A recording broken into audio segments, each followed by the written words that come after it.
Christina. I wanted to share today a little bit about my birth family search. And for those of you who don't know anything about me, I am Korean, adopted.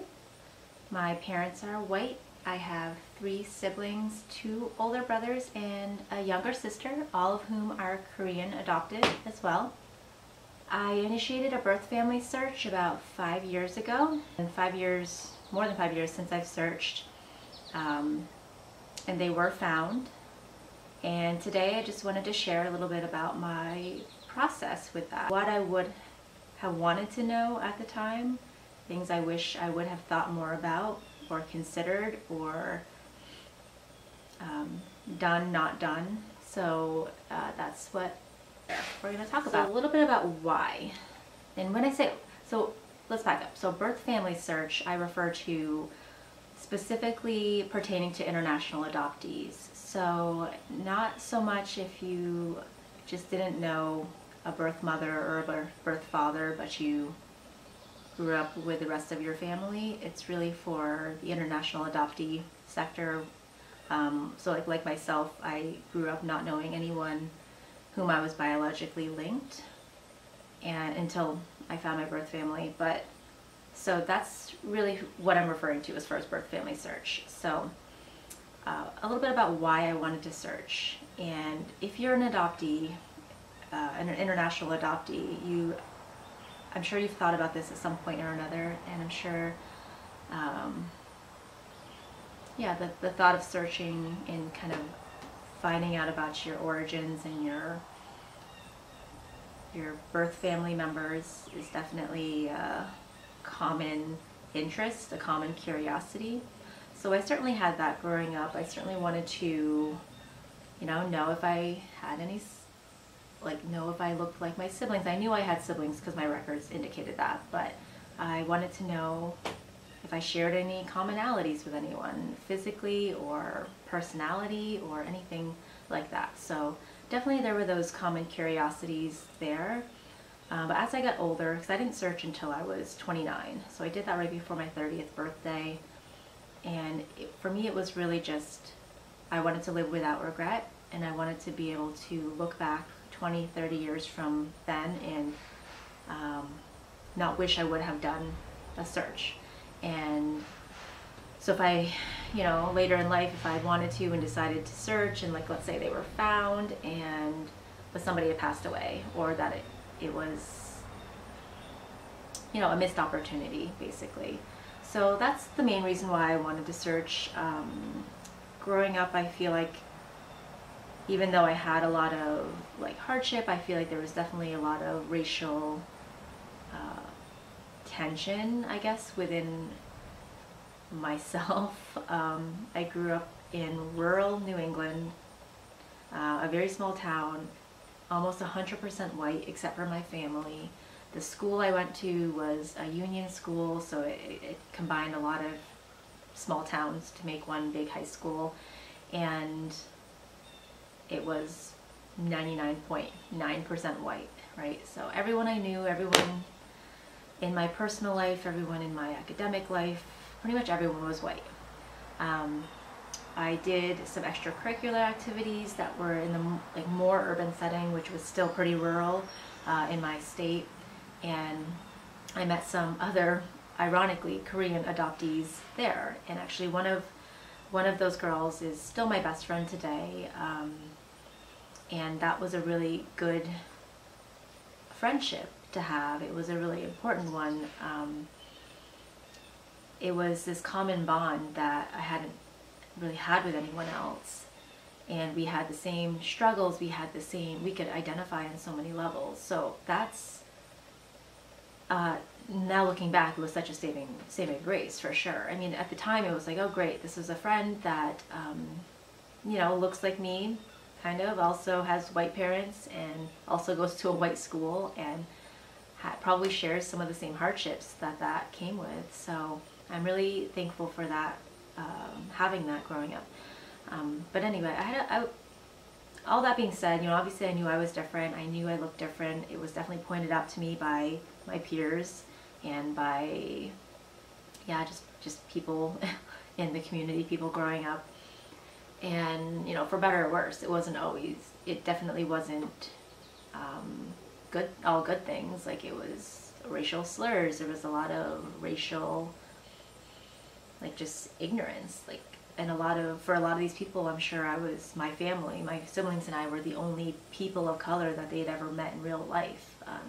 Like, a very, very small, actually, I can't even think of any black kids that went to our school at all. There was, like, Asians were, like, my family, and maybe some exchange students, and that's, like, pretty much it. So, and it was a pretty big school. But anyway, so I had a pretty strong sense of self despite all of that. I was strong academically, I was athletic, and I mean, popular enough. I had a strong group of friends. So that being said, I feel like, all things considered, I had a fairly strong sense of self, a fairly strong sense of self-identity. But there was still a huge part of like the puzzle kind of missing, and it wasn't really contingent on, like, finding my birth family. Sorry, the birds are really loud out here. It was really just kind of trying to understand more, right? So I look a certain way, people expect me to know another language, they expect me to eat different foods at home, to culturally be different, when I really wasn't, and I wasn't any of those things, and my family wasn't any of those things. So so I wanted to search to not have any regrets, and I kept telling myself, and I think I truly believed this too at the time, that it didn't matter, like, whatever the outcome, it didn't matter. I was just doing it to check it off this list, and yeah, I would say, I mean, still, that was my why for doing it. I think a lot of people have different whys for this process. I think it's a deeply personal decision, on whether to search or not. So, like, for instance, my best friend has no interest in searching. She never has, probably never will. Same with my 3 siblings, none of whom have expressed any interest in that path. So it's a really individual decision, and it just has to be. The next thing I wanted to kind of talk about is, like, relieving your birth family of its power. So I think it's really easy to get caught up in putting all this weight on this part of yourself that might be perceived as missing. It might be thought to hold all the answers to life and all of the maybe shortcomings you might have experienced thus far in life. And I think it's really important for us to just, like, relieve that part of ourselves of its power. Like, it doesn't really have any power over us. It wasn't something we had any part of. Like, we didn't decide to be adopted. We didn't decide to be, you know, like, given up by our birth parents and birth families. And it really shouldn't hold any power, because it wasn't something you were really a part of. You didn't really decide to make any of those decisions, and it doesn't change anything now. Like, you were adopted, it happened, and I'm not saying, like, get over it. I'm saying it's really easy for us as adoptees to give it a lot of weight and give it a lot of power, and, like, something I have to remind myself is, like, it really doesn't change anything for me. Like, I can be whoever I want to be. I can strive to be whoever I want to be. Fine. I can do whatever. Yeah, so what I was saying is,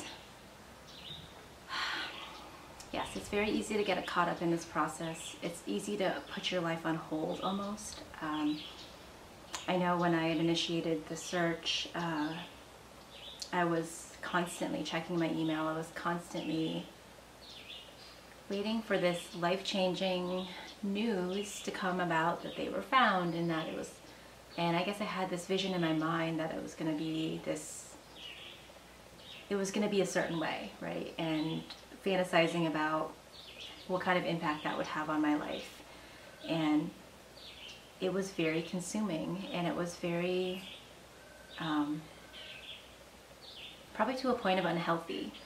And mind you, I feel like I was in a much better state of mind than a lot of other adoptees I had connected with, and, you know, people who it's almost like their whole lives were focused on finding their birth families and finding that, connecting with that part of themselves.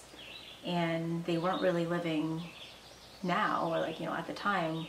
And it was just very consuming. And I urge any adoptee who's considering searching to be really aware of that. And it's hard to compartmentalize things, and this type of thing in particular, but it's really important to try. So I wish that I would have been more aware of how consuming it was at the time. I feel like it was just occupying so much mental space and so much mental energy that it just wasn't healthy. And next part. So this is something I think I actually handled really well at the time, and something I encourage others to think about is, if you're gonna initiate this process, if you're gonna go down this road, I would be very selective on whom you share it. So it's exciting, it's a, you know, possibly this pretty big change in your life. So it's really tempting to probably share it on like social media, or to just throw a Facebook post up saying like, hey, like I'm gonna search for my birth family, and you know, it's really tempting probably for some to do that. I would encourage you to really take a step back and think about what that might look like and what that might mean. So I am generally a pretty private person. I do have social media accounts, but it's not, I don't share a lot of personal details or pictures or anything like that. And so it wasn't a thing for me. I knew I wasn't going to share it on social media, but even in my like direct personal life, I didn't share it with anyone. I shared it with my parents, my husband, and my best friend. And so no coworkers, not even the people I worked with every day, not even my assistant at the time, whom I was super close with. It wasn't something that I wanted to be like thrown around casually. So if others knew that I was like in this process, then they might be tempted to ask me how it's going, or ask me if they were found, as if it was like this easy thing, or ask me like just casually about it. And it's not really a casual topic. It's just like a deeply personal one, and it's something that I was like processing. And I think there are lots of stages of that process, and it was hard enough for me to go on and like still go to work every day and like still do all of my, you know, all of my obligations. Hard enough for me to do those things without having to field casual interactions like that on something that's really not casual at all. So yeah, I would encourage you to like be selective who's in your inner circle, and even within your inner circle, if it's not really a topic you're going to want to have to justify to anyone. It's not a topic you're going to want to have to like rationalize. Like, everyone's going to have their 2 cents on it, and I would say unless they're specifically an adoptee, or even like, they didn't have to be an international adoptee. They could be certainly white adopted and be in a similar boat. I think it's different when you add the race aspect to it too. But unless they're an adoptee and they are in your boat and can shed any useful light on the subject, it's really not going to be super helpful for their 2 cents to be up in the mix. And that's just my 2 cents on it. Having gone through the process, I am glad I was very selective on whom I shared this information. But ultimately up to you, something to consider. And the last thing I wanted to kind of touch on for this video is, and it's something I wish that I would have known, or I guess there's no way to really know. I guess unless you're an adoptee considering searching, then I'm telling you, so then you'll know. But something that kind of took me a little bit by surprise, but like not, it shouldn't have probably, is others' lack of understanding on the process. So it could be your best friend, it could be your spouse, it could be your parents, your siblings, whether adoptive or, you know, well, they'd have to be adopted, but whether they're like other adopted siblings, or let's say your parents had biological children as well, it can be really surprising and almost hurtful to realize that others just really don't understand it. They don't, in as much as good intention as they might be, as caring and loving and as supportive as they want to be, it's just something that they can't understand. And I wish I would have understood that earlier. I wish I would have understood that when I was going through the process, because I think that it would have avoided a lot of, you know, like I think hurt feelings on both sides. So like me feeling hurt that they don't understand, them feeling hurt because their good intentioned gesture or whatever was not well received or was not understood to be that.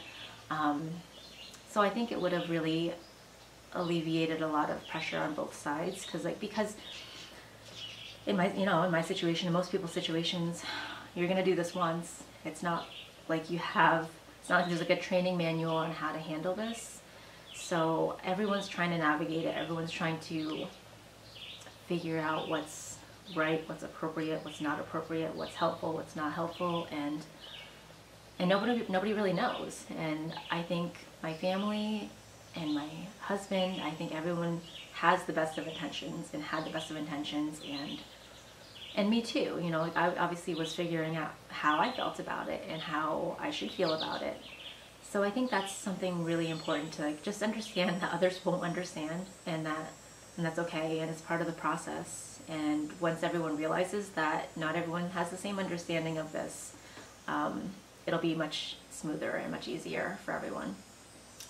So I think that's probably it for today. I had been wanting to share this for a long time. I had watched a lot of videos and read a lot of blog posts and connected with a lot of other adoptees when I was going through this, and it was really helpful. And I'm so grateful to those who did post private content on the internet, you know, for other random adoptees for myself to find and consume. And it was really helpful to not feel super alone and to know that others had gone through this process and that they came out on the other end. And, you know, for better or worse, you know, my birth family was found, and I think, so that's obviously not the same outcome for everyone, but I think we all have a perspective to share, and especially within the adoptee community, within the international adoptee community, and specifically the Korean adoptee community. I think that there is a fair number of us out there who have very similar bonds and connections and experiences, and so it's always really nice to connect with others who, you know, who you share that kind of bond with. So that's why I'm sharing today. I do plan on sharing more about the process, more about you know, my experience finding them and meeting them and spending time with them and getting to know them and the culture and all that kind of stuff. So I have a lot to share. Leave a comment, I guess, if you feel like you want to share, or if you like this video. I have a blog, mynewenglandsoul.com, and it's all one word. Soul is S-E-O-U-L. And yeah, I share more on there about this process as well as lifestyle. So, you know, I live in rural New England, hence the name, My New England Soul. I have a white husband. We have 2 children. They're obviously half Korean, half white. So, you know, we're navigating parenthood in this arena as well.